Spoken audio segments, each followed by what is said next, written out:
With only 2 episodes remaining in the Wheel of Time Season 3, Episode 6, The Shadow of the Night, intensifies the stakes like never before. The episode seamlessly blends high-stakes action, deep character introspection, and powerful foreshadowing that suggests the series is hurtling toward an explosive climax. In this episode, we see the consequences of previous events beginning to take shape. As Moiraine faces an impossible dilemma, Rand struggles to control his growing power. Perrin fights both internal and external demons, and the race for a powerful Tel'aran'rhiod heats up. Meanwhile, Lanfear continues to manipulate those around her, and Liandrin's tragic past comes to light in a haunting sequence that gives us a deeper understanding of her ruthless nature. This episode isn't just about battles. It's about the psychological toll of war, the struggle for identity, and the emotional burdens these characters carry. It expertly builds tension, leaving viewers on the edge of their seats as they anticipate what's coming next. Liandrin's tragic past.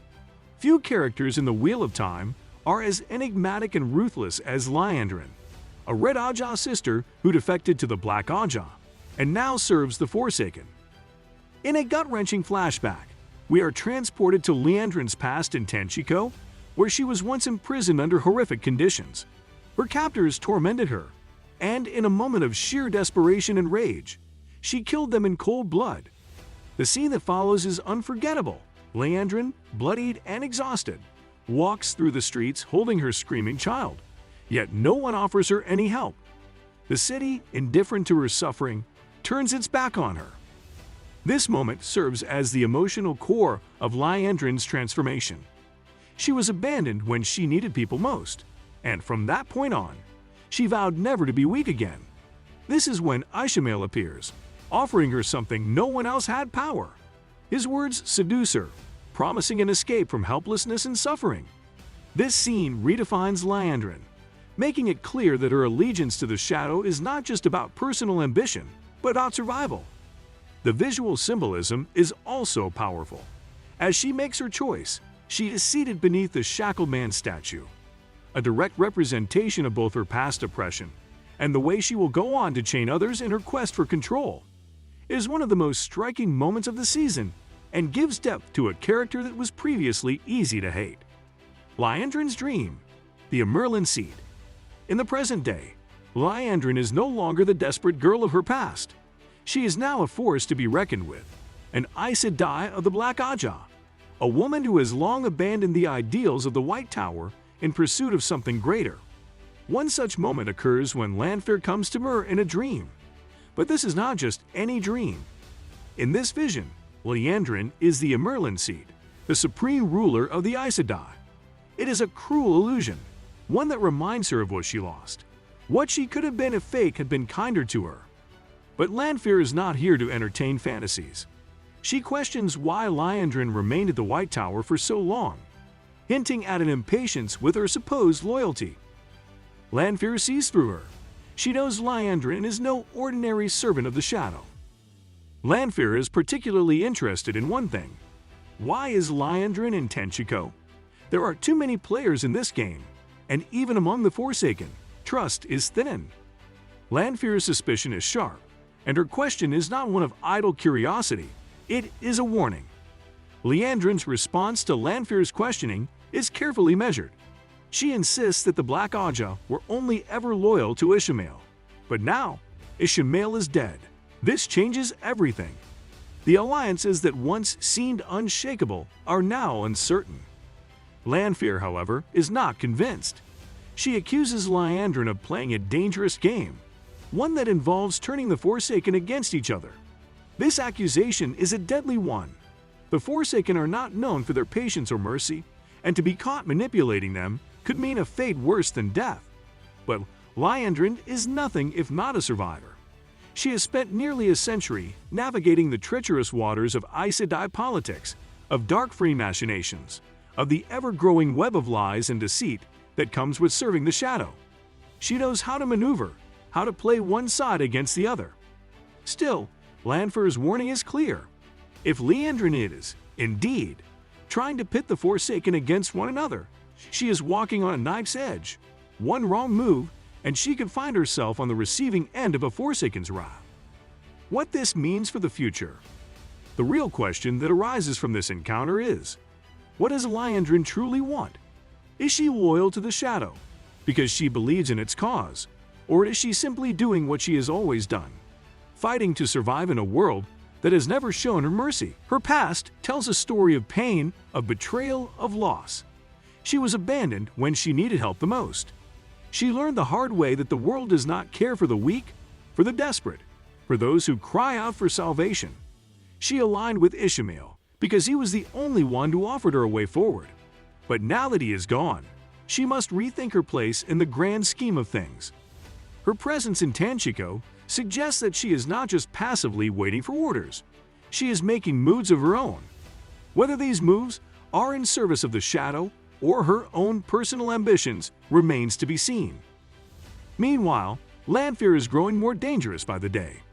Her paranoia, her possessiveness over Rand, and her increasing hostility toward those she sees as threats suggest that she may soon become unpredictable, even to her fellow Forsaken.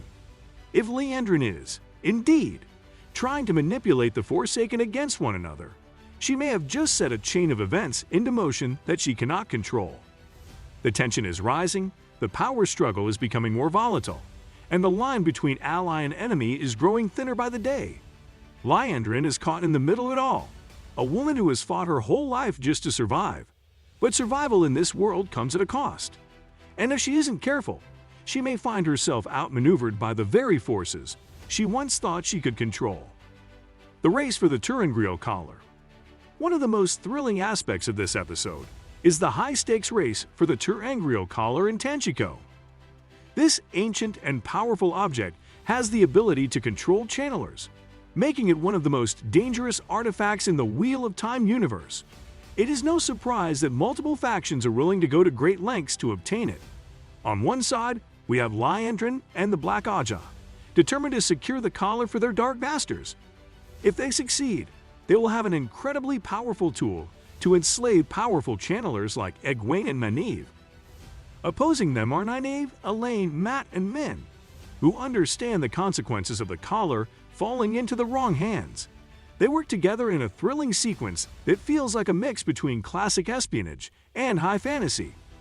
Their strategy involves disguises, information gathering, and navigating the dangerous underbelly of Tanchico. Mat, using his natural charm and gambling skills, proves to be an invaluable asset, securing key pieces of intelligence about the collar's location. However, things take a dark turn when Moghedien, one of the Forsaken, enters the scene. Unlike the other Forsaken, Moghedien is a master of stealth and deception, preferring to strike from the shadows rather than engage in direct confrontation. She eliminates anyone who gets in her way, ensuring that the collar falls into the hands of the Shadow.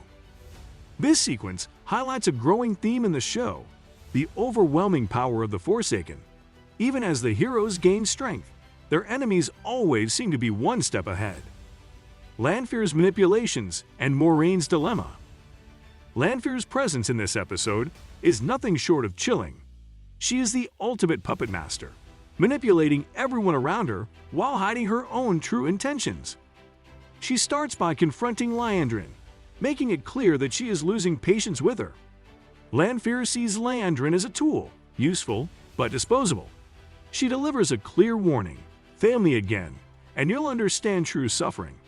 It is a reminder that despite her beauty and charm, Lanfear is one of the most dangerous beings in existence. Her next target is Moiraine. Their conversation is one of the episode's most intense moments. Lanfear pressures Moiraine to step aside and allow her to control Rand's fate. She warns her, "Stay out of my way, or I will make you regret it." Moiraine, always composed, hides her fear well, but it is clear that even she does not know how to handle Lanfear. However, Lanfear's most terrifying move comes when she reveals that she has sent Rand a surprise. This single line changes everything. Whatever she has planned will alter the course of the story dramatically. Moiraine finds herself at a crossroads. She has spent her life preparing Rand for the battle against the Dark One, but now she is unsure if she is even guiding him in the right direction. The weight of the prophecy looms over her, and for the first time, she is beginning to question whether she is truly in control. Perrin struggles and the looming White Cloak attack. While Rand and Moiraine deal with internal battles, Perrin faces an external threat. After barely surviving the White Cloak battle in the Two Rivers, he is gravely wounded and Alanna, his only hope for healing, is in even worse condition. However, the true nightmare begins when the White Cloaks call in reinforcements, bringing in Trollocs and none other than Padan Fain. This moment is significant because Padan Fain has been a looming menace in Season 1, and his return signals an even greater danger ahead. As Perrin struggles with his injuries, he also finds himself growing closer to Fail.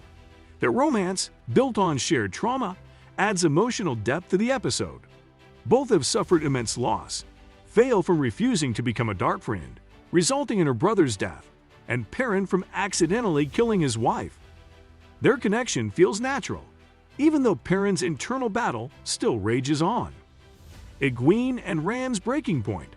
The conflict between Egwene and Rand has been building for quite some time, and in the Wheel of Time Season 3, Episode 6, it finally reaches a boiling point.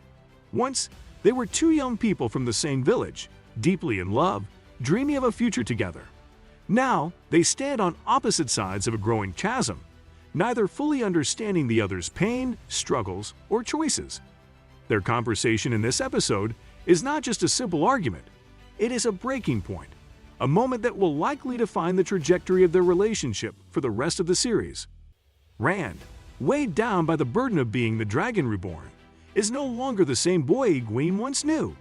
He has seen too much, suffered too much, and now shoulders the fate of the world on his back. He no longer has the luxury of personal happiness. At least, that is what he believes. But his isolation is beginning to warp his perspective, making him bitter and defensive even to those who care about him most. Egwene, on the other hand, has spent her time in the Isle Waste training with the Wise Ones, growing into her own power and identity.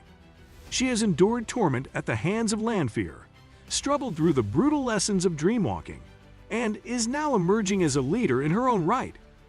Rand accuses her of focusing only on her training and not caring about him. But Egwene sees things differently. She believes Rand is slipping away, losing himself to madness, and is too blind to see it. When Rand apologizes to her, it is half-hearted, more out of obligation than genuine remorse.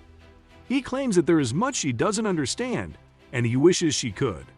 This only fuels Egwene's frustration. She has never been one to accept being kept in the dark, and Rand's refusal to open up to her makes her feel shut out and dismissed. His next words cut even deeper. He tells her that all she has cared about since arriving in the Isle Waste is the Wise Ones, not him. It is an unfair accusation, one born from his growing paranoia and resentment. Egwene, in turn, voices what she has feared for a while now. She believes Rand has already gone mad. Instead of denying it or trying to reassure her, Rand simply tells her that if she wants to believe that to feel better, she should. It is a heartbreaking moment. Rand is no longer trying to mend the bonds between them. He is letting them fray, convinced that no one, not even Egwene, can truly understand him anymore. But the most painful moment of all comes when he accuses Egwene of never wanting him, only the Dragon Reborn. The accusation is laced with bitterness and insecurity, revealing just how deeply Rand's self-worth has been eroded by the weight of his destiny. Egwene is stunned. She has loved Rand since they were children, and while their romantic relationship may have changed, she has never stopped caring about him as a person. But Rand cannot see that. In his mind, everyone around him sees only the dragon, the weapon, the savior, not the man he once was. Egwene, desperate to reach him, asks if he even knew that Lanfear has been torturing her. Rand's answer is a devastating blow. He says he didn't know. Whether this is true or not is unclear, but for Egwene, it confirms her worst fears. Rand is slipping away, and she may not be able to bring him back. Surprise attack.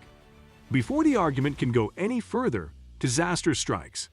Samel's surprise attack is unleashed, and suddenly, they are fighting for their lives. Samel, ever the master of manipulation, has set up this moment perfectly.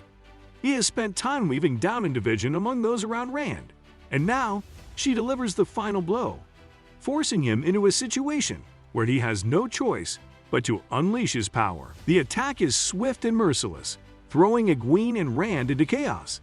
The enemies that descend upon them are powerful, likely dark friends or shadow spawn sent by Lanfear herself. They have one purpose: to force Rand into using the One Power in a way that will break him further. Rand, still reeling from his confrontation with Egwene, has no time to think, only to react. He channels, sending waves of destruction toward his enemies. Fire, wind, and raw power explode from him, wiping out attackers left and right. The battle is chaotic, intense, and unlike anything he has faced before. But the cost is too high. Rand's power grows, and the cost is high. Rand's journey throughout the episode is both exhilarating and terrifying. His raw power continues to grow, but his control over it is slipping. The confrontation with Samael is a perfect example of this. What should have been a difficult battle turns into a brutal display of dominance, as Rand's double fire swords and overwhelming strength allow him to completely obliterate Samael in an instant. The sheer force of his power is unsettling, and it is clear that he is losing touch with his own limits.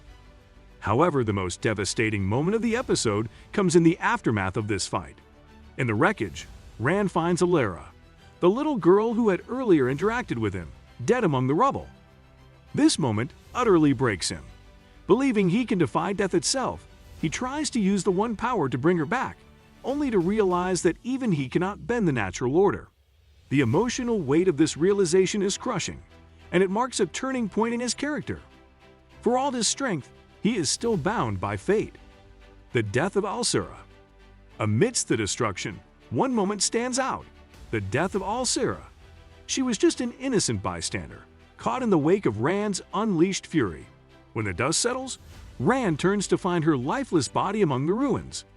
This moment is a turning point. Rand has killed many before, but this is different. Alcera was not an enemy, not a soldier. She was just a person, caught in the wrong place at the wrong time. And worse, she was behind him. She was not someone he was aiming for, not someone he was even trying to save. The realization crashes over him like a tidal wave. His power is uncontrollable, dangerous, and no matter how much he tries to use it for good, people will still die. Overcome with grief and guilt, Rand does something unthinkable. He tries to use the One Power to bring her back to life. This moment is one of sheer desperation. Rand is breaking. He has lost so much, and now, faced with yet another loss, he is willing to do anything to undo it. He focuses all of his strength, willing the pattern itself to bend to his will. The scene is haunting. His raw, unrestrained power crackles in the air, twisting reality, but is futile. No matter how strong he is, even the dragon reborn cannot undo death. Moiraine, who has arrived just in time to witness this, sees the danger in Rand's actions. She steps in, her voice cutting through his grief. She reminds him of the limits of his power, of what he is risking by attempting something so unnatural. Her words ground him, pulling him back from the brink of madness. It is a moment reminiscent of their earlier interactions. Moiraine, the guide, the mentor, stepping in to prevent Rand from destroying himself. Rand, shattered, finally relents, but the damage has already been done.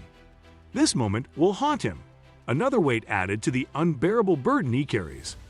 Final thoughts. The Shadow in the Night is one of the most impactful episodes of the season, delivering powerful character moments, shocking twists, and intense action. It masterfully sets up the final two episodes, ensuring that the stakes are higher than ever. With Rand on the brink of losing himself, Moiraine questioning everything, and Lanfear growing more dangerous by the second, the final battle is approaching. The question remains: who will survive and who will fall? One thing is clear: the wheel weaves as the wheel wills, and no one is safe.